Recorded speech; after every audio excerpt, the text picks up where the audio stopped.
Welcome to the Jokebudd Show. I'm your host, the one and only, and we are back with the hip-hop truest. Hip-hop truest in the DMV. Repping out of Roanoke, but he's here in DMV. My man Smiff. What's good tonight, man? What's up, bro? How you feeling? I'm feeling great, man. It's a pleasure to have you here. It's a switch-up for me to have you here, bro, because it's like I've been having a lot of artists who rap not particularly the same way, but I haven't had that hip hop feel yet. And when I listen to your music, man, I like it. I'm digging it. It's giving me that Griselda feel and a DMV type of feel. Like there's a lane for that. There's an opportunity for that, and it's dope as hell, dog. I appreciate it, bro. Thank you for having me. I'm glad that the music, because that's really what I aspire to do with the music. Like I want to still be current. Yeah. Right? But I also want to bring the feeling back of what people used to listen to music for. You know what I'm saying? Yeah. And it's a way to do it. It's being done. Yeah. Prime example with the Griseldas of the world. Yeah, definitely. You know, anytime Fab drop, Yeah. it's going to sound why you love hip-hop, but it's going to sound current at the same time. Yeah. And that's what I like about it, man. It takes me back to a simplistic form of listening to music, having to catch bars. I'm like, oh, what do you say right there? It's like it's like a puzzle piece, and it's also simplistic as well. Right. And that's needed. It's the balance in music, and that's what I tell people, especially in rap today, where labels, execs, and everybody likes to feed this one type of demographic. Narrative. Right. And then we all wondering why shit keeps happening to us. Fact. You know what I'm saying? And hey man, it happens on purpose. 100%, bro. That shit about design. Yeah, it happens on purpose, man. But man, the shit is dope, man. You coming out of Roanoke, VA, man. Yeah. Man, how was it like growing up in Roanoke? Man, every time somebody asks me that, man, it's the same shit everywhere, bro. I feel like the same shit people going on in Northern Virginia, Southern Virginia, D.C., New York. It's the same shit, probably just on a smaller scale. You know what I'm saying? Yeah. Which, for the record, we the biggest metropolitan area on the southwest side of Virginia. Right. You know what I'm saying? Right. So that's, you take that for what it's worth. You know what I'm saying? So yeah, home is home, definitely. Yeah, definitely. But you got your, the normal shit. You got hoods beefing with niggas. You got niggas that stay out the way and go to school. Exactly. And, same shit everywhere, for real. That's one thing I learned as a younger man. Like, man, there's a hood everywhere, man. And I didn't really know that. You know what I'm saying? I didn't really know that either. You know what I'm saying? Coming from a person, I didn't leave the state of Virginia till I got like 18. Word. You know what I'm saying? So I just kind of was like this. Yeah. You know what I mean? Tunnel vision. Yeah, not being able to see to the left or the right of me, Yeah. But how did you come up with the rap name Smiff? How'd you settle on that? What was you had any previous ones before that? Yeah, I did, bro. But I can't even get into that. But okay. I'm going to say, eventually I said I want something that is me, you know what I'm saying, that defines me, and that's my last name. Okay. I just switched it with the two F's instead of the TH because of the way I enunciate. You know what I'm saying? Okay. Man, Yeah. But yeah, man, And then all your greats, a lot of the greats got, Nas, Smith, you feel me, Jay, it's like one syllable. Right. Yeah, but how did you get into the rap game and stuff? How did you start taking it serious? Like, how did you start to feel like you can rap? It's one thing to say you want to be a rapper when you. So I started battling. Oh, damn. Everybody starts battling. Yeah, bro. Especially at the lunch table. You feel me? Like, niggas just get into it. Yeah. So I started off battling. People was like, damn, you kind of nice. Like, battle him. And then that kind of got a name that I could rap. Right. And then I ended up meeting a dude by the name of Marcellus. And he was like, shit, you should come to the studio with me. And he had a studio in his crib. Damn. And so, shit, I pulled up with him, started recording, and that shit was trash. It's like 8th grade. And all our beginnings is trash. You know how it goes. Yeah, you know what I'm saying? It's like, we don't think it at the time. But yeah, no. At the time, I thought I was a shit. You know what I'm saying? Yeah. And then I took a while off from making music. Right. Why was that? Just life yeah, bullshit? getting into dumb shit. No you know doubt. what I mean? Yeah. You know how that go. Yeah, man. I tell you. And then one day I just like, all right, let me pick it back up. And then around like 2013 is when I said I started taking it serious because I put out my first project, The Nightmare Before the Dream, under the name Smiff. Right. If you go back and listen to it, the quality of the music is trash. Right. But I said I took it serious because at that time I was doing shows to promote it. I was printing out flyers. It was like It's the going works. hard with It's it. the You know, works. yeah. I was going hard with it, doing interviews, doing all type of shit, just going hard with it. No doubt. So that around 2013, I started taking it serious, and then I did 2015 again. I came up with another project called Supreme Nature, which did better than The Nightmare Before the Dream, and then it was a big 3 years in between that and the To Whom It May Concern. Okay. And I dropped that in 2018. When I dropped that project, that's really when I'll say that I thought it was doable, because I was having people. This is when the time I was in DC, right? Okay. I got into an Uber one time, and the nigga was playing my song, and What? he didn't even know that it was me he was listening to. What? So I was like, oh shit, it's catching like that. You know, the lady I was working with was singing the song, these 3 words, and I'm asking her like, yo, you listening to Stevie Wonder? Because that's the sample. Right. She like, nah, this ain't Stevie Wonder. Like, one of my homeboys put me onto this independent artist. I said, play the song for me. She said, I don't know it. So I played her the song, right? Trying to see if she was going to recognize, and she was like, yeah, that's him. I was like, that's me. You feel me? So stuff like that made me realize, like, oh, no, this shit doable. Yeah. There's something here. Yeah. I just got to put the foundation together, keep building. No doubt. That's one thing, the misconception about people, as far as I know, as far as like Instagram and the social media works, man, it's a lot of work that got to get put into this thing, man. Like, what? People just see the final results and the finishings and the awards and accolades, but a lot of people, man, have put in a lot of time, effort, money, sacrifices. Yeah. It takes a lot to do this, man. It really takes a lot, and that's why I'm thinking like these starter kit rappers who make it, they make it believable that that's supposed to be the template, how it's supposed to be, man. That's not how that shit go. Yeah. You know the saying, it takes 10 years to make an overnight celebrity. Yeah.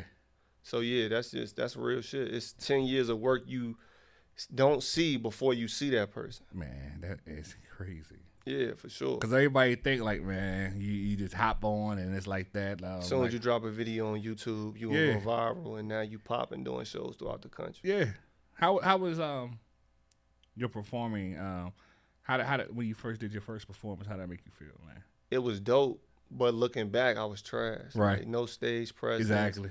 Not knowing how to work the crowd. Yeah. You know what I mean? Yeah, you gotta learn though. Staying in the middle, not going to both sides of the stage. Yep. Yeah, so. Dang, man. Yeah. I know that's like a rush though. Like, man, I'm finally doing. Yeah, it was dope.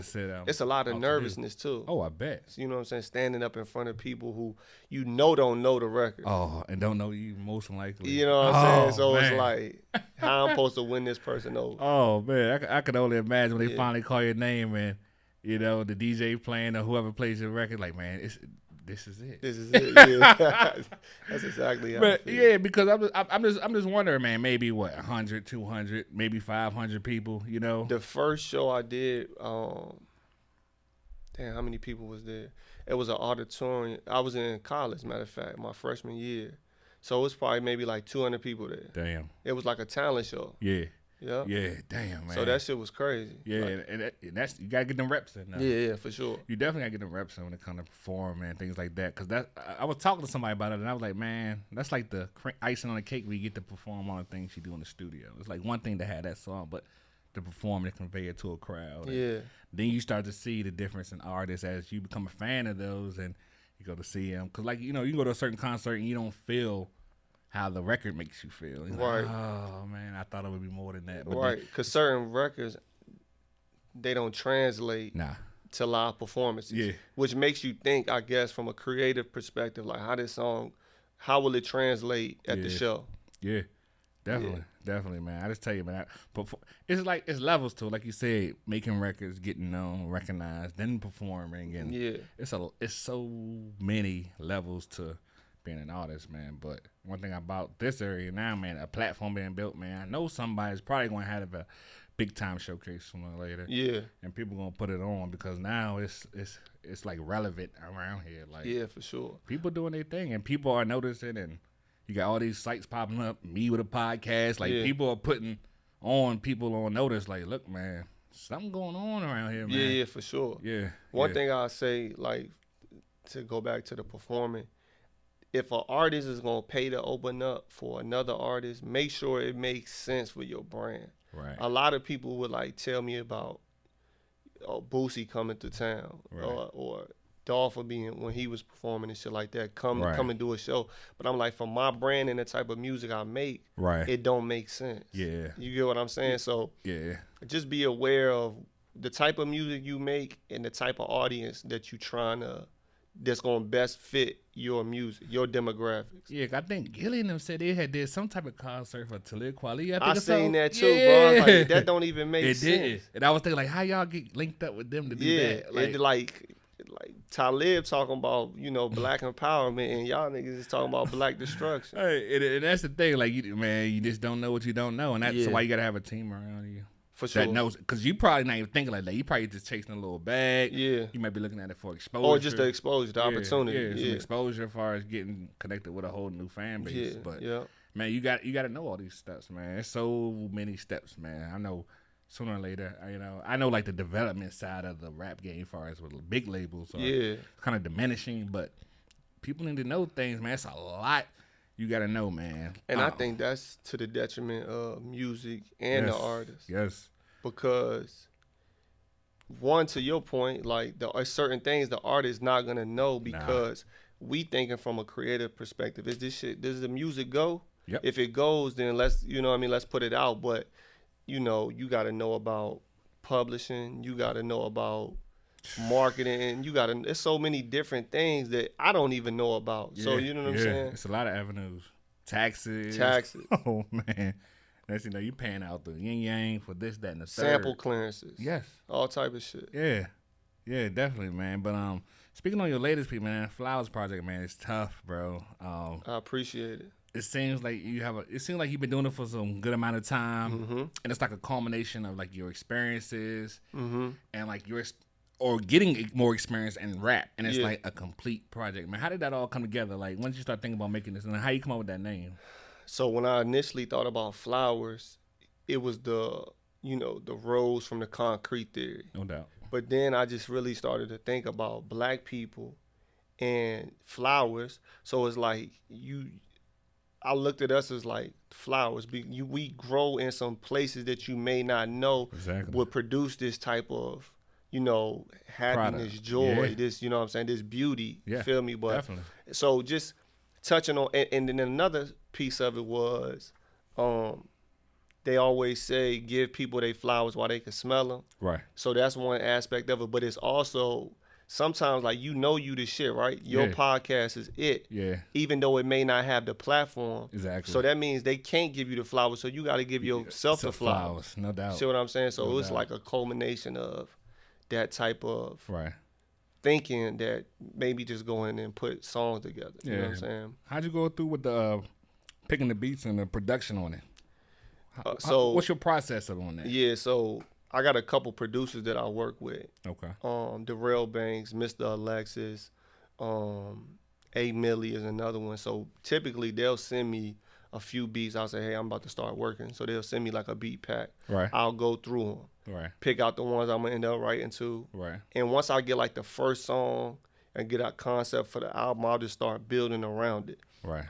And then from there, I'm just gonna go on BeatStars and listen to other beats that fit what I the skeleton I already got laid out, and then just add the layers to it. Okay, so you got a certain process when you go in the booth, or?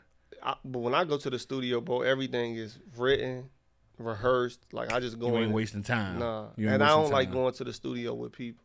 Right. It's just me and the engineer. Just your engineer. Yeah. Okay, so no distractions. No distractions. I'm not drinking in there. I'm not smoking in there. We just working. How you ever like built the song in the studio? I'm with the new project I'm working on right now. Right. It's me and Darrell Banks, which is he produced Heaven's Kids on Flowers. Oh yeah. Yeah. So what we doing is we got Skype interviews with each other, and he building the beat out, and I'm telling him add this, take this out, let's flip this, and we basically building the beats right then and there. He sharing his screen for Fruity Loops. Bro, we got some crazy shit we working on. Oh, wow. So y'all doing some futuristic stuff. Yeah, bro. It's nasty. It's the first time I really got to work with a producer and tell him an idea, and we work through it together. So this is a project for real. Yeah, top to bottom. So, like... Jab on there, too, by the way. Jab on. Shout out to Jab, too. Yeah, shout out my man. Shout out to you, Jab. Are you seeing a difference in how you feel the music is coming out, that you're doing it this way, opposed to already having it pre-packaged, ready? You know, you gotta do it there's no delivered? limits. Okay. Like the intro, it goes from what you may expect from Smiff Right. to like a minute and a half into some shit that you wasn't going to expect. Okay. Like in with something that's already pre-packaged, like you said, it's like, okay, this is the format. Stick to this. You know what he's doing. Yeah. They know what they expect from you. Yeah, you know what I'm saying? Like, and the beat doesn't allow for much variation because this is what it is. Exactly. Well, versus you building like, okay, like drop this out right here and let's just run with these. So you're strings. going like a total control creativity project. Yeah. Out of your so Yeah. you're really going in there on some otherworldly stuff. Yeah, Some Hollywood, this is it type Yeah. of thing. Not to get too much details in this project. This will be obviously dropping next year sometime. Yeah, for sure. Definitely. Definitely. I mean, because that's unique because you're trying in a different way to get different results. Yeah. But still being you. For sure. It's not like somebody's coaching you to do something. Yeah, way and different. for me, I'm thinking like on some elevation type shit. Like, okay, Yeah. you found me here. Yeah. Then you got Flowers, and it took us a step up. You know what I'm Yeah. saying? Now when you get this next project, it's another step up. It might to you might not be your favorite project, or it might be your favorite project for me, but you're gonna know like, oh, I can hear the growth. I can whether that's sonically with beat selection, Right. whether that's mixing and mastering, like you gonna hear the progression. So this potentially can be like your 808s and Heartbreak, like a milestone. Not like that level, of course not. I'm just saying like that. Like, that's like a milestone album to really come back and see things benefit off of it. Because it was way different. Yeah, it ain't gonna be too much different in terms of sonically, like the beats. Yeah. But it's just gonna be an elevation of what you already got from me. Okay. But just like we gonna evolving. We gonna just turn to it the up next a level. level. Yeah. Next level. You still gonna get soulful beats and fucking right. substance. Like when you hear that's me, the thing about your music, man. It has meaning to it. Yeah, bro. You know, that's why I like it. You know what I'm saying? Sure. You know what I'm saying? So, not saying I'm not trying to act my age, but it makes me comfortable at my age. Right. And rocking still. I mean, you're saying all the relevance and just put it in a simpler format, but effective. Yeah. And it's still hip. Mm-hmm. Ain't like it's some, you know what I'm saying? Right, exactly. Yeah. So it's like, that's needed. Like, what they got to see about the authentic? And I'm like, man, it's authentic and it's original. Yeah, for sure. You're like not really you're not tugging nobody's coattails. Nah. Like, you're really in the lane by yourself, bro. I appreciate that. And as far as what I'm seeing, seeing, that's definitely. You know what I'm saying? As far as what I'm saying, it's like, oh man, this is dope, and that's what's gonna make you stand out. Definitely, once the Flowers get more in rotation, people start to collab and things like that. They'll see like, oh, okay, when I get a feature from Cuz over here, Smiff, it's a whole different lane. You know what I'm saying? And see, to give you an understanding of what I mean by elevation for the next project, it's gonna be the first project that I've had mastered. Oh, okay. See, all my projects now, they just been go in the studio, record, the engineer mix it down, and then we put it out. Okay. But then when I say the elevation sonically, you're gonna be able to hear the difference. You know what I'm saying? You really taking it there. Yeah, like you know what I'm saying? So I'm gonna make sure that I seen you on IG, on some. I think with Jab and oh yeah. He put me on to a new studio. Crazy, bro. I've been hearing about it. It's crazy, bro. Yeah, I've been hearing about it. I've been hearing a lot about it. So we taking steps upward, bro. Like you know what I'm saying. If you want to compete with the people who doing it, then you gotta do what they do. And that's what I was telling somebody about what I was doing. Like, look, man. I said when I first started, man, I can't spare no expense. If I'm gonna go in, man, I gotta have good equipment, good camera, 4K camera. I need the MacBook. I can't cut no corners. I don't have time to waste. You know, it's too much competition. Facts. So even if it is dope, if they can't really hear it or connect to it because of the equipment, it don't matter. You don't want it to be because of the equipment. You know what I'm saying? Like, listen, the engineer told me he don't even listen to new artists if the frequencies ain't right. What?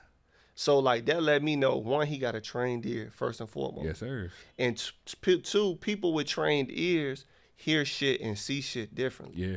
So, you might not even get the look you deserve no matter what you saying, no matter how dope the music. Exactly. Now, this ain't a one size fit all because maybe certain things do cut through. Right. But I want to put the music in the best position possible to gain exposure. Right. Yeah. Yeah, because I be thinking to myself, like, man, you got to put yourself in the best possible position. 100%. Because it's treacherous out here, bro. It's treacherous. And it's only getting deeper as far as music, rap, whatever type of music you're doing, podcasting, whatever it is you're doing as far as that creative art things, you know what I'm saying? Like, it's getting pushed more, and people are going all in on it. And that's what I was telling people, like, man, if that's where you're going, don't go in there half-stepping. Nah. You can't go half-stepping, especially with you stepping up your music to another level. I mean, that's going to really open a lot of eyes to people to see what you got. Because, true, I didn't even know who you was. You hit me with a DM. She was cool with Jab. Yeah.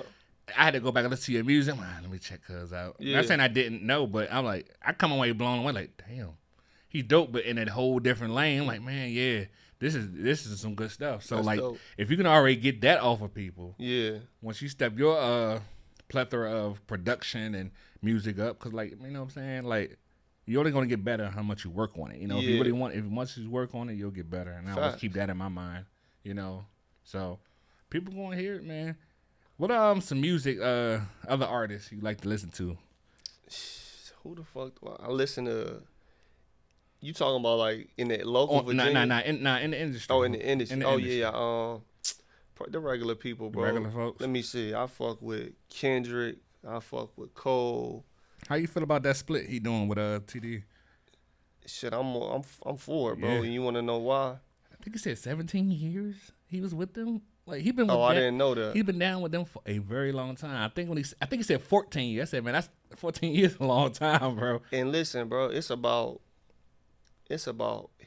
Kendrick is the brand, bro. Yeah. He is the music, he is the artist, he is the brand, he is everything, right? The label, definitely. He the label, bro. So it's like I already done made Top a bag. So now I'm gonna make Kendrick a bag. Not saying that Kendrick not already rich, but I'm saying like he's what's being produced. Yeah, definitely. So now, like, especially if you don't own your masters by now and stuff like that. I think he's been peeking around the corner. I know a lot of things have been said about that. Like, do we own his master? I've been hearing he doesn't. I think Top owns all of that stuff because I know. So of course, Cole renegotiating got his masters and stuff. So of course, that's what I'm saying. Like at some point in this game, you gotta take care of you. Choose like, you. Yeah, bro. Yeah. You are the product. You got to. Why wouldn't I own me? Especially when you weren't the franchise. You know, it just happened that Dre found you. You know, that's the part that's unique to me about the whole thing. When I heard, I didn't even know he was the hype man for J-Rock. Yeah, J-Rock was the one. He was the one. Yeah, he was the one that's supposed to have been like and then Dre saw something in him, and then they redid this whole project or did a whole new project, and here we are today. The Good Kid, Mad City. Yeah. That shit classic, classic, bro. And it's like from that, the SZA came. I mean, Schoolboy. Yeah, Schoolboy there. Like they're all there now. Yeah. I mean, one thing else he did, I know he, I'm not for sure, but like his cousin, I think Baby King did. Baby King. He signed with him on the PG lane on side. The PG, yeah. So which is smart. Smart. I was about to say that because he going to get up out of there. But it's just like growth, man. I mean, if you've been somewhere and you've done right by somebody and it's time to move on, it's time to move on. I mean, all good things come to an end, you know? But in the same breath, same token, you looking at it from Top. Like, why would you give away your best selling whatever? Yeah. You know what I'm saying? So definitely. I'm sure it's going to be a battle. Oh, definitely. I know it's going to be hard, but I think there's a mutual respect there and there's an understanding. It seems like every time to us, it feels like when you hear something, they have mutual respect. Yeah. But, you know, business is business. Business is business. And that's going to be a hit, definitely. But they have a roster now. SZA is crazy. Schoolboy is crazy. Yeah, they have a roster. J-Rock, yeah. Yeah, they could definitely got a roster. They'll survive. I mean, it's always somebody on the West that's going to be broken next and things like that. So it's not saying you're going to find out the Kendrick, but you'll survive. Yeah, you know, it's just like, especially guys like that, I think he's paid his due. Yeah. Like you said, I gotten you the bag 10 times over. So, man, for sure. I mean, so I think it'd be fine, man. How you feel about the verses, man? You saw that 3-6 verses? I didn't, bro. I just seen the highlight of somebody threw a mic or some shit. Yeah, Busy Bone threw a mic at Juicy J. Juicy J. Because he was telling all right, good question. Busy told Juicy, y'all not gonna be mocking me while I'm singing. You know, Juicy J got And to he shut said, the fuck "Suck my-" up. Oh, But then he said, suck my dick. He wildin'. I think that when you tell another man suck your dick, especially another black man, nah, ain't no going back from that. It's on. It's not, yeah. So, and I think Busy Bone took a little too much heat on that premise that he flipped out. Well, you can't tell a man that. But yeah, I'm not sure if that's not, how do I put it? That's like that ain't a mainstream. The mainstream not gonna understand when you say suck my dick. You know what I'm saying? But every nigga that know, you can't you can't invite me to your privates, bro. Nope. Like that's disrespectful. That's very disrespectful. Yeah, you know, that's like no matter that's what. That's up there with spitting on somebody, like, you know what I mean? Like, especially telling another man that, like, it's no going back from that. You gotta scrap. Yeah, so you just can't. I feel him for throwing the mic. That's the only thing I know about that situation. Yeah, man. I didn't watch it. But Bone got washed. Even though Bone got a lot of hits, man, one thing I learned through their catalog is a lot of hit and miss with me. I did not know that. I never listened to a lot of Bone, but I know they had plenty of hits. I've heard it 10 times over. But a lot of their catalog is like hit or miss, and 360s came with banger after banger after banger. I knew that. I already knew that 360 was. Yeah. But you gotta think, not only do they got hits themselves, but they produce records for people. So all types of features. Yeah, and features. So I knew that they was going to win. Then they bring everybody out. Lil Wayne even came out. So once they bring that out, I said, yeah, it's a wrap. But it didn't end badly. You know, I think it got cut short, but they had already played plenty of songs. The fight didn't stop anything. They paused it for a minute, went to commercial, came back. But is any other verses though? What was your favorite one? I watched the Fat Joe and Ja Rule. I didn't get to see that one. That was a good one. Really? Ja Rule watched them. Yeah, and I heard and Fat Joe thought he would win. I knew Joe wasn't gonna win because, and I fuck with Fat Joe. Yeah, but I knew he wasn't gonna win because I don't think niggas realize how big Ja Rule was. Super big, bro. Like before 50 Cent came, Ja Rule was out of there, bro. Like when you talking about hit records, like he had that shit on. He was on a Drake run with those hit records. Yeah, man. Exactly, and that's who you would have to compare him to. Yeah. And he was like the template. Yeah, facts. He was definitely a template for it. The reason why it was a good, Joe made it entertainment with the wild shit he was doing, like buying the bitches the Celine bags and all that shit, talking crazy and shit. So, if you got on, you bought some Celine bag. I would. If I got the bag, bro. If you got the bag, yeah. Anything my lady want, bro, she could get. Okay, I just want to make that clear, because them things get heavy. 20 bands, 30 and up.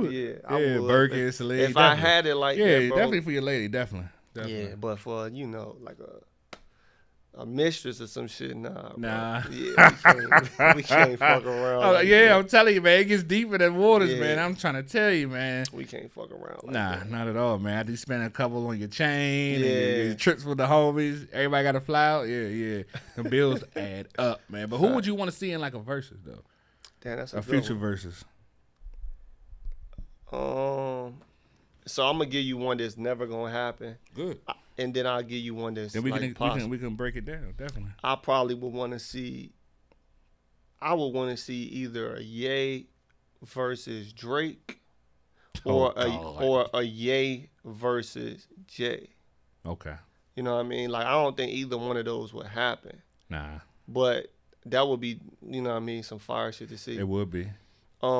You got a little taste of it at that little. I didn't see it, but that little Amazon concert they just Drake and Ye did. Yeah, right? Drake and Ye did, definitely. But who I would want to see this, I think is doable. Wale and either Cole or Wale and Big Sean. That'd be dope. Yeah. The Wale and Big Sean making happen. Yeah, that's what I think that one can really happen. Yeah. Yeah. But I think Wale don't get. The reason why I said Cole is because I think we know they're friends. Yeah, it matches. Like music matches. The subject, the content matter. You feel me? So it's just that it's just not received well from Wale far. It's not. I don't know why, man. Over time, it's like, man, you can't deny it. The dude got some hits, man, and it's still good music no matter what. I just feel like crazy talented. It's unique because like if he wasn't from here, he'd have been out of here. Yeah. Literally. Yeah. And I like see me not being from the DMV, like that's Northern Virginia, DC, and Maryland and shit. I don't understand people's quarrels or flack with him. being from this area. It's not just him, man. It's just the things we do. If you're not like only people who get like the free pass like the sports athletes, because like regardless you're being branded by either the NBA, the NFL, right. NHL, whatever. Yeah. But far as like the independent, like all on me type of independent people, like the artists, music artists, and stuff like that, painters or whatever. Yeah. It's hard when you slap that Washington D.C. tag on you. Mm. It's just a culture thing here, man. We're not used to that.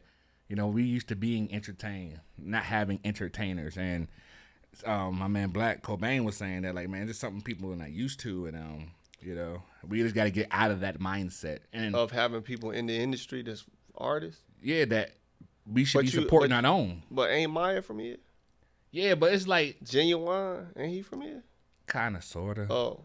Yeah, he from the Maryland side, definitely. Okay. But it's like, take it for instance, like Shy Glizzy, those like that. Glizzy Trail, they from Ari Lennox should be bigger than what she is right now. I think, like, and she's big now because she's so alongside Cole on Dreamville. She should be like a SZA, yes, like in terms of like yes, exactly, she fire as fuck. Definitely. It's just like I don't know if it's like a stigma.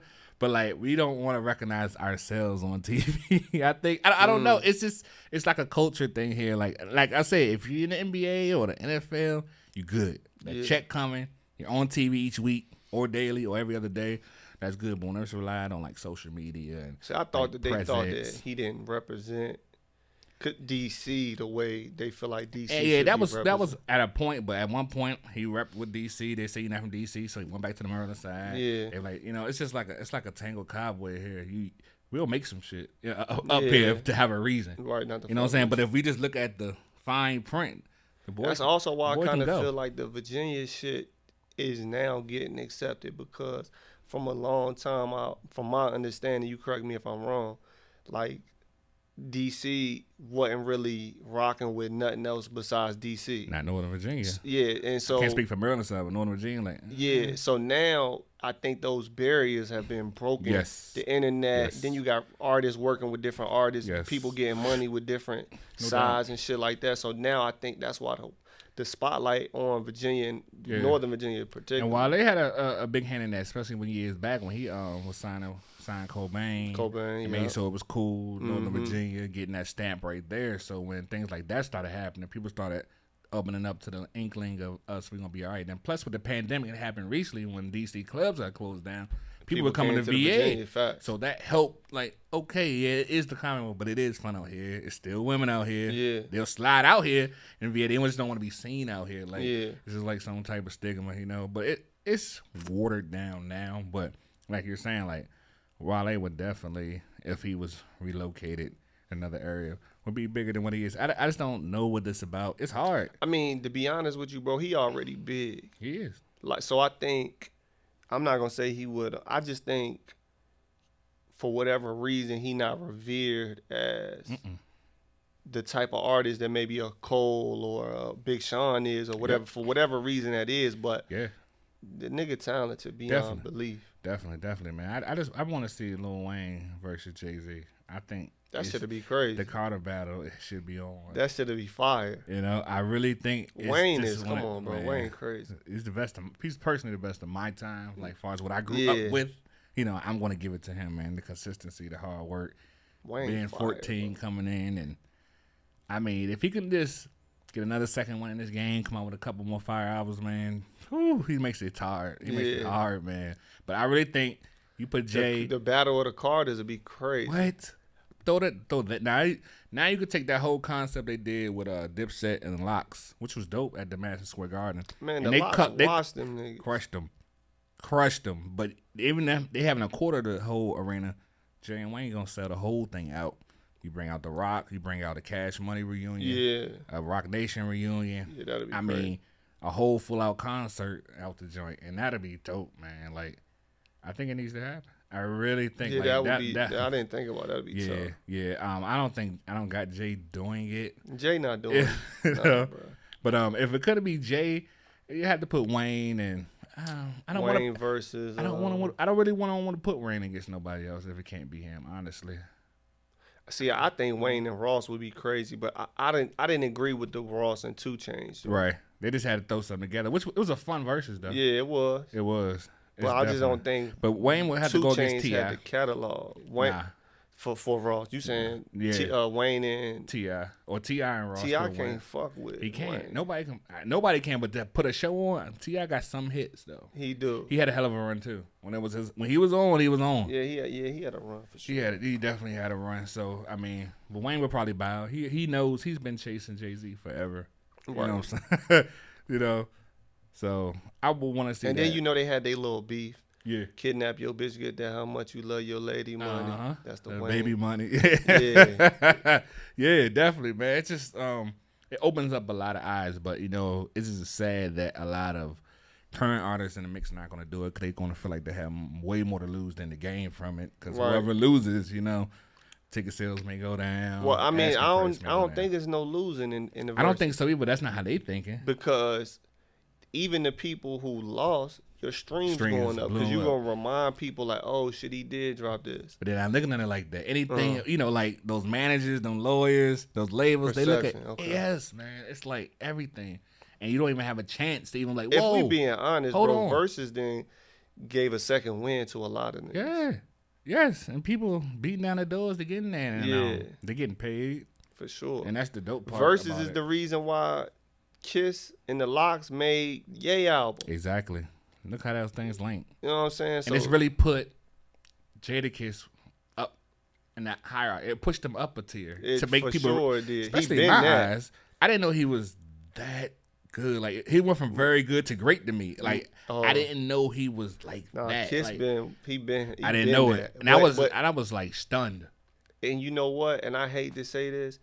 It did the opposite for Dipset for me. Yeah, I mean, I love Dipset. Me too, bro. And I was like, for y'all to be so ill prepared, bro. Yeah, a lot of they was forgetting lines, bro. I was like heartbroken, man. Like yeah, I was a Dipset fanatic. Me too, bro. Yo, and they look terrible, man. It looks terrible. They did. They're marketable as hell. Like they can sell some. You could throw some on merchandise and like they'll make you some money. Man. As far as the art, it was the unity. Yeah. You could see that the Lox, like they might go through their shit, but they still brothers tight. At the end of the day. They tight. With Dipset, like they fuck with each other, but it's still some friction. It's business. You know what I'm saying? It might have been a nigga ain't talked to him in like 7-8 months or like shit like that. Yeah. It's business. It's definitely business, man. But how you feel about like the hip hop scene and in the DMV? Like, do you feel like you all alone out here, man? Like, you ever come across some more folks that's like, yeah, man, that's my. That's like my type of I know. I listen to.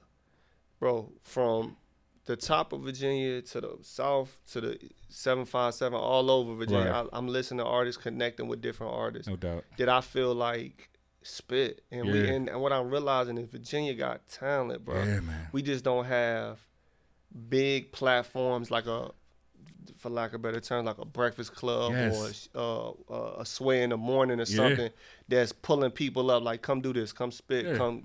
Yep. Get on this platform to boost your following. We don't have that yet, but it's growing. Yeah, definitely, man. Like I said, you got Jab, you got Skinny Hendrix in Richmond, you got Al Doms in the 7-5, you got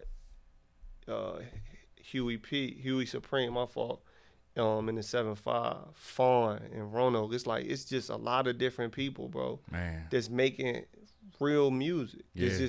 We just waiting for, the boom, something to go right. Yeah. One thing to go right. That's it. Yeah. All you need to do is hit it once, man. I just sometimes I'm gonna take it back, but I see you guys on social media and what y'all doing, man. I'm like, man, y'all really working, man. And to see where y'all gonna get where it come back, I just want to chronologize it. You know what I'm saying? Like, man, remember y'all did this, fact. y'all was doing that, man. I remember, man, y'all putting this work in, man. Yeah. And it's people like you guys who inspire me to keep going because y'all ain't giving up. So, like, man, y'all really, like, help me because I be seeing how y'all move and things like that, putting in the work, man. Like, it's unique. It's like, it's almost like a race where you have two different type of races. Like, the rappers on this side, I'm podcasting on this side. You may have something else on the side, somebody being an artist.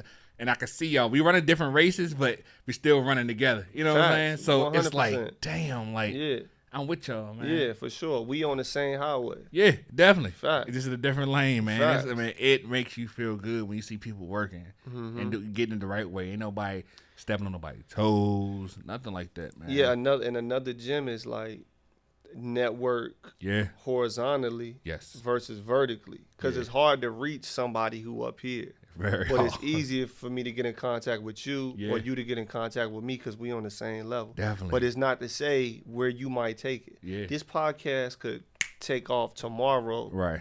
And now you out of here. And now me and you got a relationship. You know what I'm saying? So you already know. And we was connected from ground zero. So exactly. It's like, and that's the thing about building a foundation. Mm-hmm. Building a foundation. I tell people all day, man, you got to build your foundation, man. Make sure it's solid, man. You know where you can take it. Because like you said, man, the relationships with people, you take off, you come back. Like, you just don't know, man. It's like, facts. All it takes is one.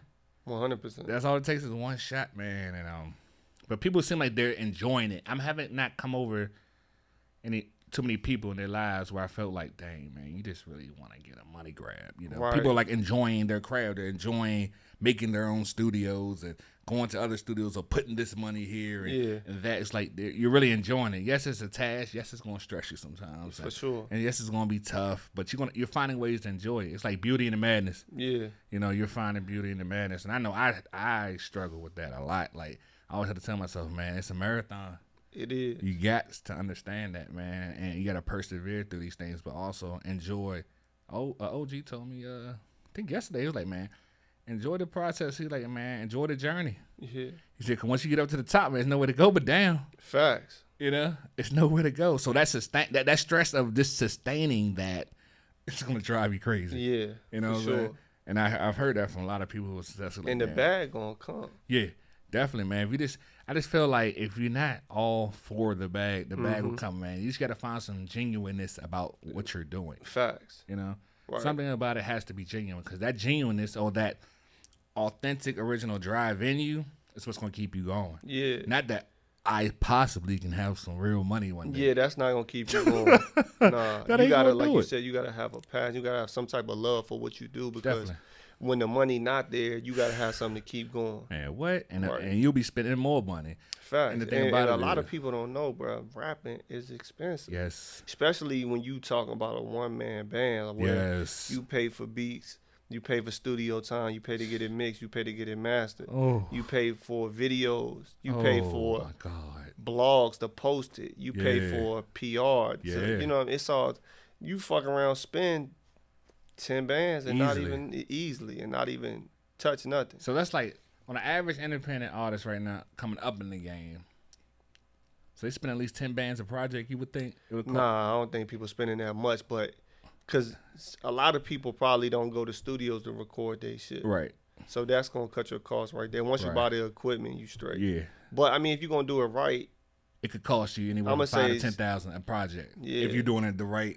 Yeah, at least. Textbook way. Yeah, you know what I'm saying? I would definitely say that. Like, because the record, bro, you going to spend 10 songs. Let's say you do 10 songs. Yeah. At what?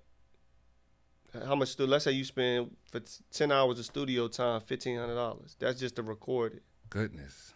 You know what I'm saying? Yeah. And now we talking about mixing. So that's not even included. Nah. Oh. You got to mix. Jesus. So they might cut you a deal, whoever mixing it, maybe $700 to mix it. Okay. Or whatever the case may be, they cut you for the 10 records, and then you got to go get it mastered. Right. $150 a song or better, depending on who you go to. Goodness. So that's $15 on that. Goodness. You know what I'm saying? So it's an investment in yourself, That's $4,000, almost $4,000 right there. Exactly, just right there. And now we not even talking about marketing dollars. Nah. How much you going to do for Instagram ads, Facebook ads, exactly, Google ads. Yep. That's not talking about. Some people charge you to come do podcast runs. Some people charge you to write ups in their blog. Exactly. It's all time. It's like shit can get expensive. It can get heavy. It definitely get heavy. It's definitely an investment. Definitely. Placements on playlists. It's all type of. You know what I mean? Yes. Yeah.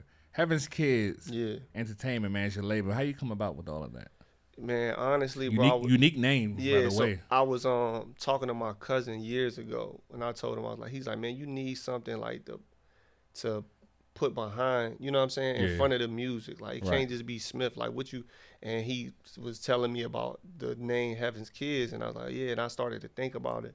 And this your cousin? Yeah, it's my cousin telling me this. And so the way I looked at it, after he said it, he gave me his thought, but I looked at it as like black people, for real, us, because we are the chosen ones, you feel me? Like, so I kind of ran with it. Like having kids, like, you know what I mean? Just another way of saying that, another way of So how do you feel when you say I'm gonna run with it? Like this is what I'm gonna do? No, he was good. He didn't care. That's dope. You know what I'm saying? He was giving it to me to try to tell me like to take it and run with it. Yeah. You say, yeah, I got it. And yeah, so since then, bro, it's just been, you know, that's the label I signed myself to on the independent. That's dope. Yeah. That's dope. And we got it worked to where if another label was to pick me up, you're gonna do a partnership with my label. Right. For Smiff. Exactly. Yeah. Yeah. I like that. That's education now. It's not like you just say that like you're learning the steps of how to get it done. Yeah. And that's smart, man. That's definitely smart, man. And I seen, man, you sell French Bulldogs. Yeah, bro. I just got into doing that. I'm really, to be honest with you, consultant or something. Yeah, like so. My lady, she sell the dogs. You feel me? But I'm marketing them. You feel me? Like I got the name. Things get expensive, man. Yeah, for sure. Yeah, they look nice though. They look. She sell the dogs. You feel me? I'm just the face behind it. Yeah. So it's a team thing. Like everything is a team thing. I got 100%. A whole situation. Yeah, 100%. Yeah, man. Tell us about like staying focused on the grind. Like I was saying, man. Some words to encourage others on their grind, as far as how they go about not just rap, but like in general. Yeah. I think it go back to what you said a few minutes ago, bro. You find something you got passion in. Yeah. Because that's gonna drive you. Yeah. When the money not there, when the time not there, when the energy not there, that's what's gonna keep you pushing. Yeah. When everything else tell you to stop. Yes, man. Everything. You know what I'm saying? Every sign is gonna tell you to stop, but if you passionate, you can fight through that. And then that's when you get to the breakthrough moments. Yeah, man. You know what I'm saying? So definitely. It's just sometimes I feel like it's hard to find out what you really want to do. It is. You know what I'm saying? It's hard to find that thing that you really passionate about. Yeah, it took me 36 years to find out, bro. It take a long time, bro. It's the scariest thing in my life because I had to watch people who found what they did either at a younger age, early adulthood age, and I just had to look, just keep grinding, doing my thing, 2 jobs, still living a good life, but like, man, I want to have a purpose, like other than just working, and I couldn't find it, bro. Like I tell people that all the time, like, man, it took me 30 plus years to say this is it, and I'm going for it, and I'm blessed and fortunate to have that light bulb finally click, man, because some people don't never get that, and you just never know. Another thing I want to tell people, bro, especially young people, I heard this somewhere, and I don't remember where, but it's the truest shit. You're going to be older a lot longer than you're going to be younger. So stop living for right now and start living for 20, 30 years down the road. Definitely. Like a lot of people think you got to get rich right now because you're in your 20s. You got to get rich because you're in your 30s. When statistics say that most people going to get rich in their 50s. Yep, exactly. More millionaires is made in their 50s than their 20s. Yep. You feel because you didn't tried everything that didn't work, and then I got it now. Finally got it. So start living. It's experience, man. Yeah, start living down the road, bro. Start planning. Start planning your years out years in advance. Start planning your moves out years in advance. Well, and if the nigga beside you can't see past tomorrow, get rid of that nigga. You got to. And that's another thing, the circles, man. So what? The circles, man. You got to get some people around you who's for you, man. You got to be for them as well. Yeah, for sure. It can't all be about you. At all. But get some people on the same, on the same parallel. That's another thing. How can I help you? I see what you got going on. How can I be a service to you? Yeah. You feel what I'm saying? Because if you eat, I eat. Definitely. That's what I tell people, man. It's just trying to find people on the same parallel, going the same way you going, man. Because I'm telling you, man, for sure, them circles mean a lot, man. They do, because there's gonna be a lot of things you can't see that others can, who have your best interests at heart, and vice versa. So you got to be mindful of that. And I know that's said a lot, but a lot of people don't act upon it. Word. They just don't act upon it. I don't know why, because I guess you can get caught in the moment, and you don't see a lot of things that you think you see until something tragically happens, and then it's like, oh, it's time to audit this place. You know what I'm saying? Now we need to inventory our whole situation and see what's what and what works and what doesn't. And that's kind of like too late. Yeah, it is. It's always like that. Yeah. I forgot what they call it. Something damage, but you're picking up the pieces afterwards. You know what I'm saying? Like quality control comes after the situation. What's been the best moment or story on your music journey so far? What's that one thing? Performing in Copenhagen. What? Well, that shit was crazy. Copenhagen. Shit was crazy, bro. Man, how did this come about?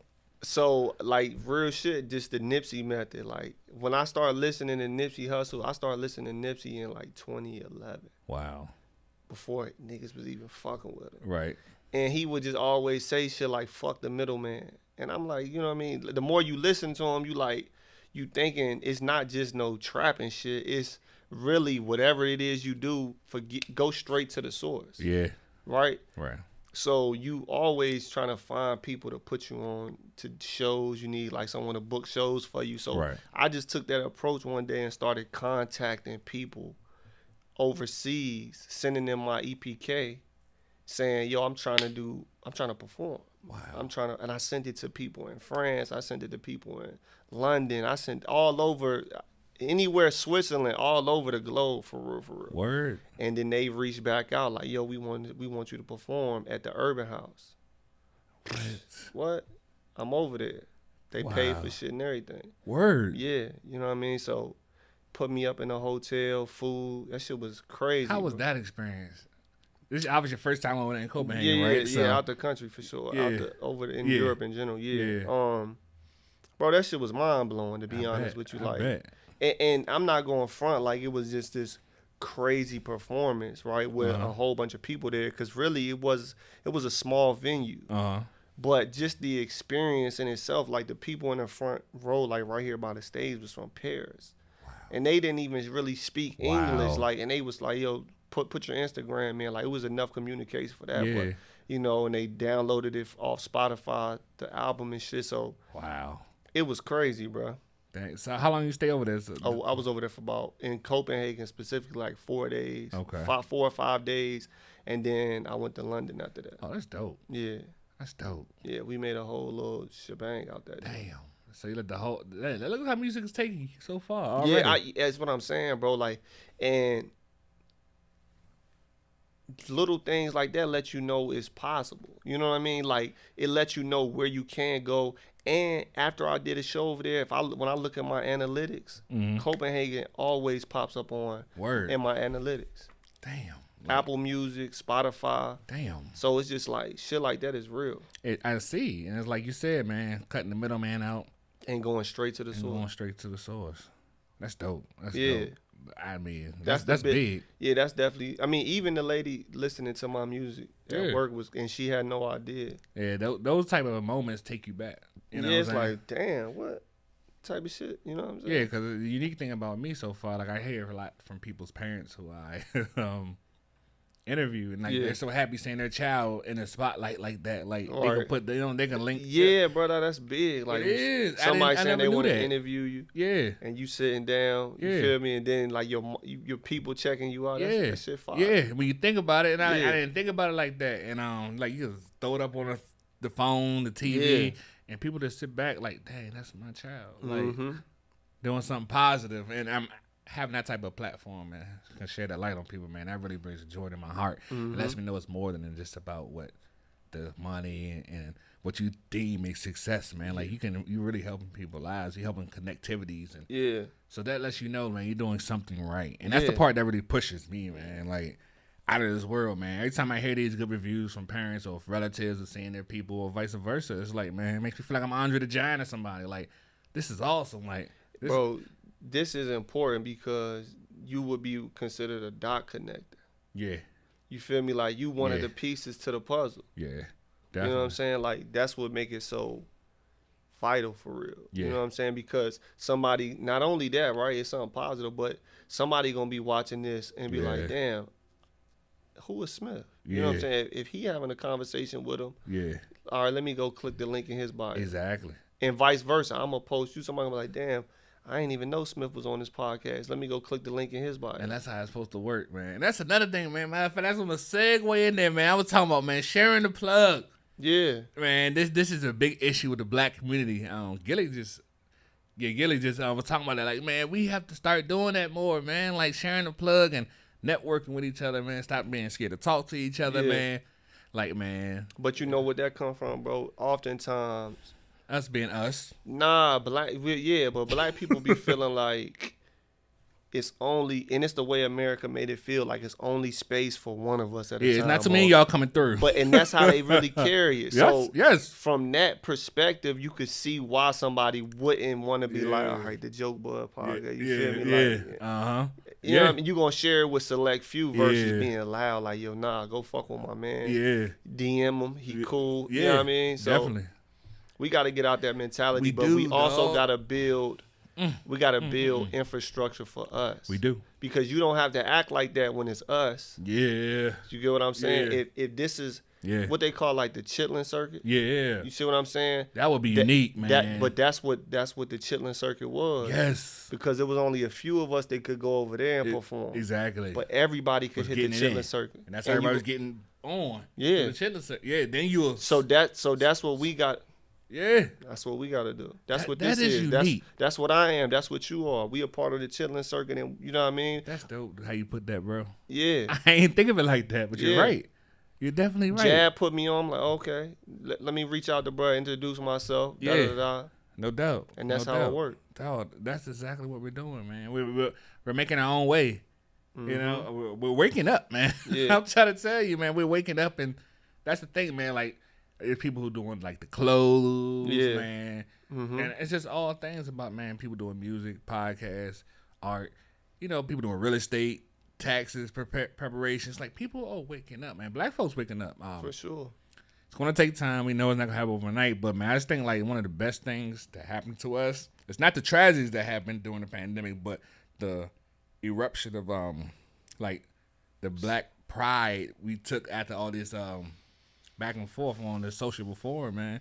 Like, it opened my eyes. I know I had to do something. Like, in my mind, I was like, that was like the straw that broke the camel's back. And I knew everybody had to have a call to action. And I just wanted to move correctly and do something that I wanted to do that showed me authentically in a positive light. And I knew this was my calling. Right. I just didn't want to jump out there and do anything like, yeah, I'm a black owner, woo, woo, woo. I didn't want to do it like that. I want to do something that was meaningful to me.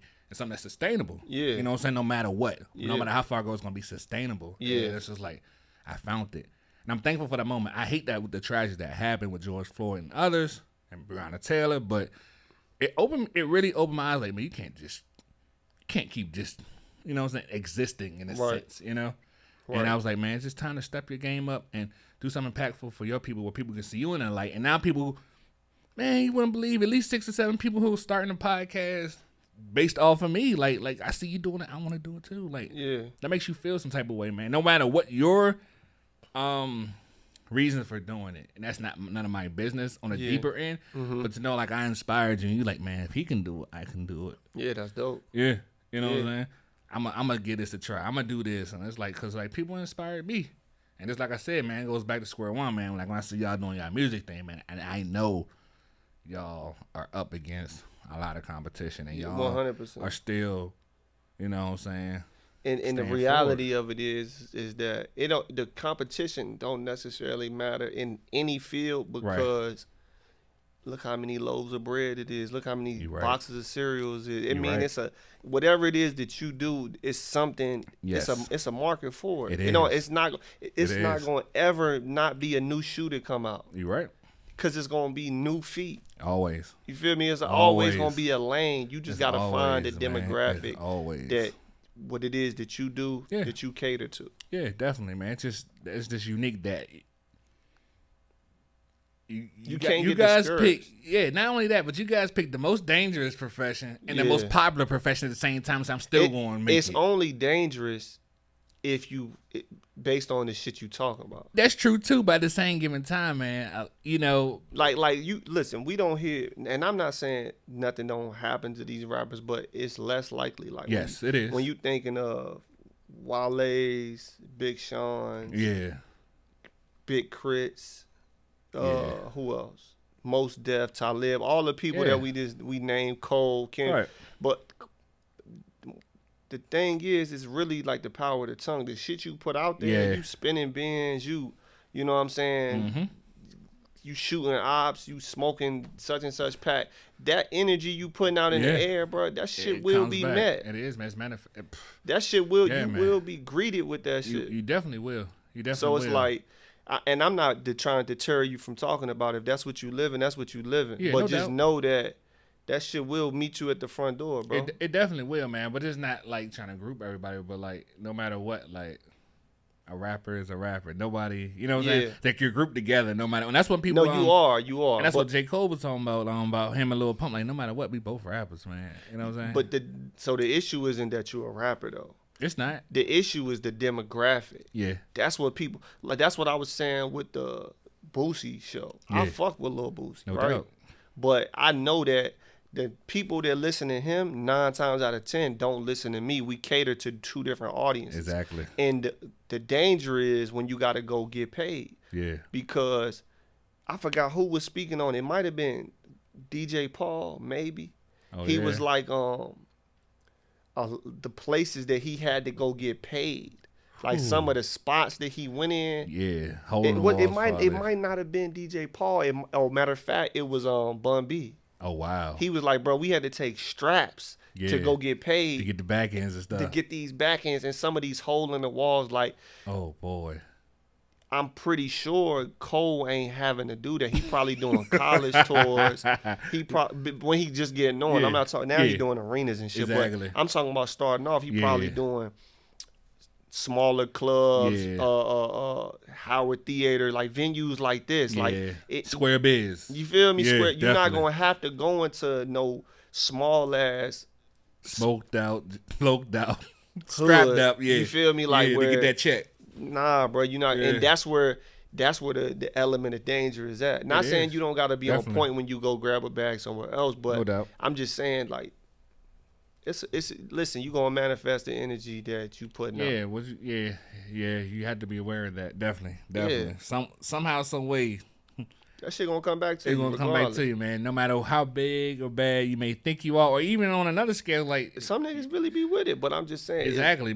It's coming for you. It is, man. You like with that, literally the power of the tongue. Whatever you talk about, that shit is gonna meet you, bro. Because the thing about it is, man, you can't see everything coming. No, you know what I'm saying? No. And that's what they catches you like that, you know. And the thing about it is, you may not even be talking to nobody, but somebody's gonna take offense to what you say. And that's the unique part about, like you said, when you're talking to gangster rap, drill rap, trap rap, you might just be talking to third person. Yeah. Somewhere, somehow, some way, somebody's gonna feel like you're testing them. Yeah. Or they thinking like, man, is this nigga really with that shit? Let's find out. Let's, you know what I mean? He coming, just cause he gonna be at such and such. Yeah, man. Let's go pull up to the show. You know what I'm saying? These days, everybody know where everybody at.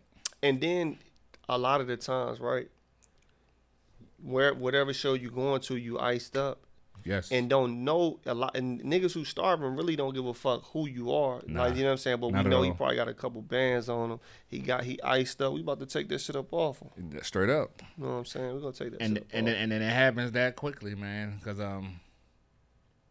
the things that rappers gloat and glam about, far as those, you know what I'm saying, who that demographic you're talking about, is the things that everybody wants in every hood. Everybody wants the jewels, the ice, the plenty of women, the cars.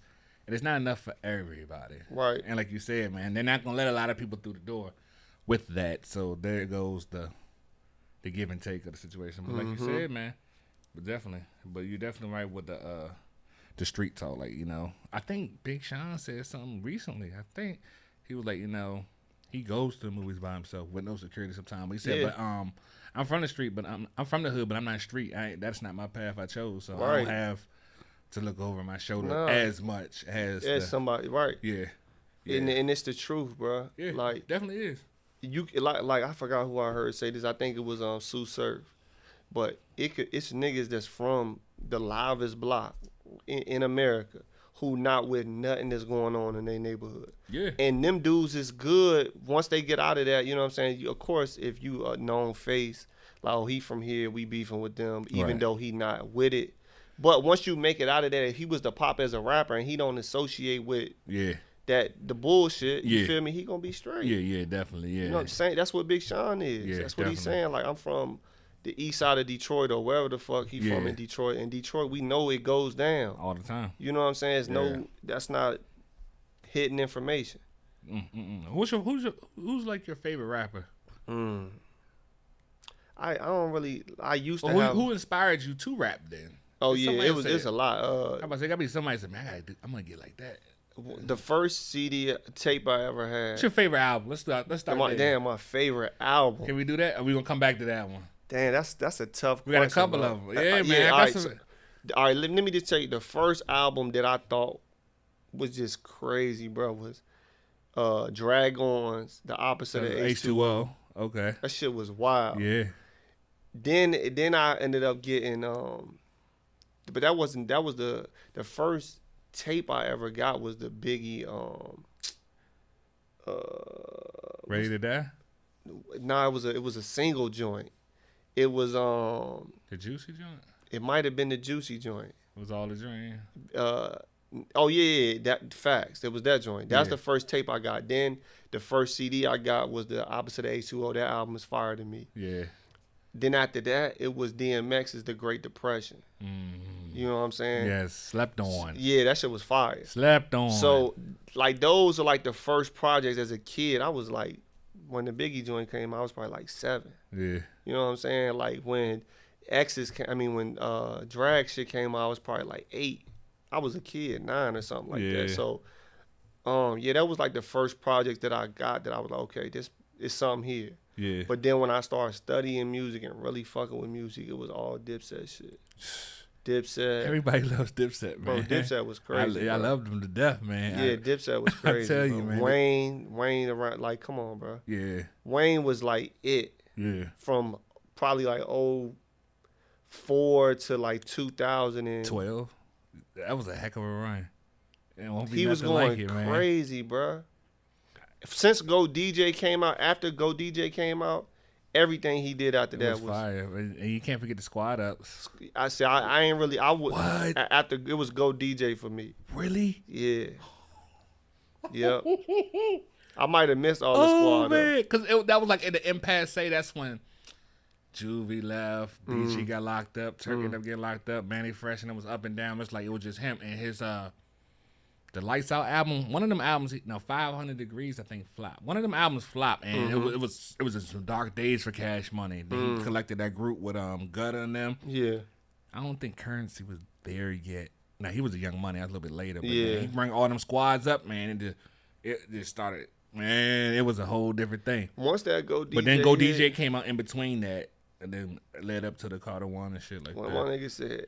And she keep asking, how I shoot if it's plastic? You feel me? Like, I was like, oh, yeah, this motherfucker talking shit. Yeah, definitely. So that's when I started really fucking with Wayne.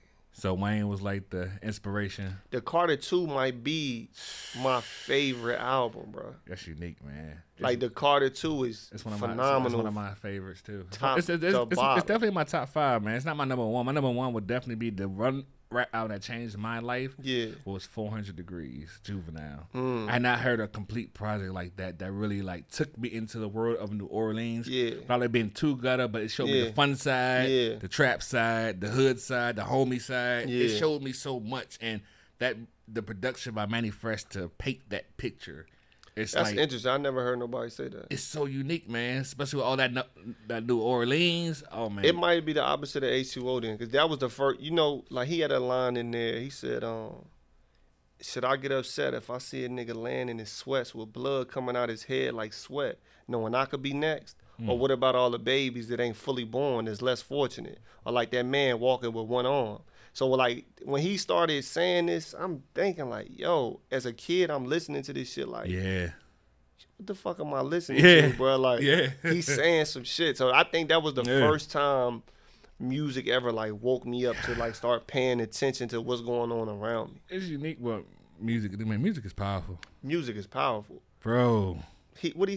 Man, you gotta go back and that song right there is called "The Way Life Is." Drag On. Okay. I think it said, what about that man that's walking with one arm? I stayed up in the offices because they couldn't get me off a kid. It's sad when a good mother that work, cook, off the bullshit that we got hurt. He said, what'd he say? Off the bullshit where we got hurt. Now she got to pay for the dirt. And our only son is up the street with the whole block sour because, bodies late for about 8 hours. Goodness. Always talk about our chrome whips. There's niggas out here don't own shit. While we sit at home and phone a bitch, it's niggas that's homeless. You know what I'm saying? Like, he was just saying a whole bunch of shit that was making me think. Sure, like, gonna be rocking, man. He had a run, man. Yeah, he had a little. He was run. next up, man. Yeah, he was supposed to capitalize. He didn't pan out to be like. Yeah. What I think. It's almost like Joel's. Yeah. No, that's a crazy parallel because that's what it is. Yes. Because Joel's was supposed to be like out of there. And New York's Lil Wayne, like he was nasty. Man, when I Can't Feel My Face mixtapes were coming out, this boy was on a roll. He was making it back. We talking about when the Black Republican joint dropped? Yeah, the joint with him and Wayne. The I Can't Feel My Face joints they was doing, man. It was really, it was his turn. Like he was supposed to rise above Dipset. And that's one thing I got to give credit to Jim Jones for, man. Jim Jones came out as like here, and then like he regarded as he just overachieved. Like he didn't take no for an answer. But for the record, bro, I wanted to be known. I was fucking with Jim Jones before anybody was. Word. I been knew he was gonna be hard. Oh man, for sure. You talk about not taking no for an answer and capitalizing on the situation, man. Even when he came out with the Emotionalist, remember that joint? Okay, he did the what is this? Summers in Harlem. Yeah. Right, and then after that came out what's the shit called, bro? Well, but what was the album Ballin' was on? They had the Hustlers. Hustlers Poem. Yeah. That album right there, bro. Was Park My Environment joint. Yeah. Crazy. Yeah. The album was crazy. Yeah, man. Yeah, Jimmy can go, man. He can go, man. Dipset had that run, man. And the thing I said, man, they're just so marketable. Yeah. People still want to dress like them. They set trends. All of that, man. You know, they I don't know, bro. I think that Versus hurt him. It hurt them, but Cameron was just on ABC. He on some new show with Queen Latifah. That's Cameron, though. Jim Jones just got into altercation with Freddie Gibbs down in Prime 112. He's back buzzing again. Him and Hitmaker. They making I think it's a dual album. I think they both about to rap on it. So man, Hitmaker. He's rapping Young Berg. I think he's back rapping because even Jim Jones referenced him as We Doing Berg album, and then Berg came back and said, "Yeah, for our album, we're gonna call it Prime 112." So I think he's trying to get back in. Then Jim Jones doing something with Mano. They got a project. Jim Jones fired, bro. Yeah, like the shit that he dropped. I forgot the name of the shit, but the shit with Ross. What was the album that they just? I'm gonna tell you right now. Ross and Jim Jones did the album? No. He owned Ross's own Jim Jones. Did you hear Jim Jones on YSL's collab album, the Slime Language one? The El Capo album. Oh, you didn't listen to that? Yeah. That shit fire. I don't got a problem with Jim Jones. Jim Jones works hard, man, and he can rap. And Jimmy fire. He is, man. I just feel like you're saying with the whole Joel Santana thing. I think Joel just don't want to rap as much.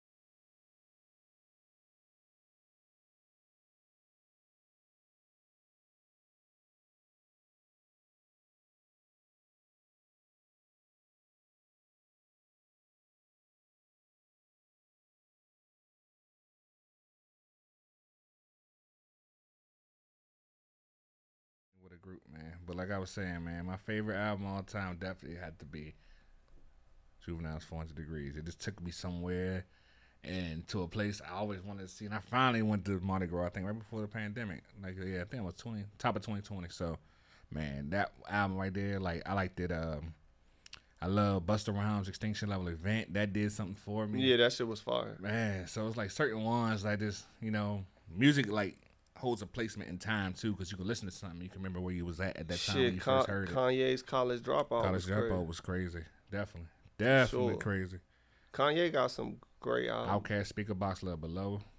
I mean, it's just, it's a lot of good music. It's a lot of good music for sure. Definitely. Once you weed out the bullshit. Yeah. You definitely you do that. And that's all they trying to feed you. At one point, yes, it wasn't like that. Somehow in the last 5 to 7 years, we kind of got once you weed out that, you can get to some quality music. And there's still some rappers now that give you quality. But no, I was gonna say every couple years, it seemed like we get a huge year where it's just great music. Like we had a run in 2013. Yeah.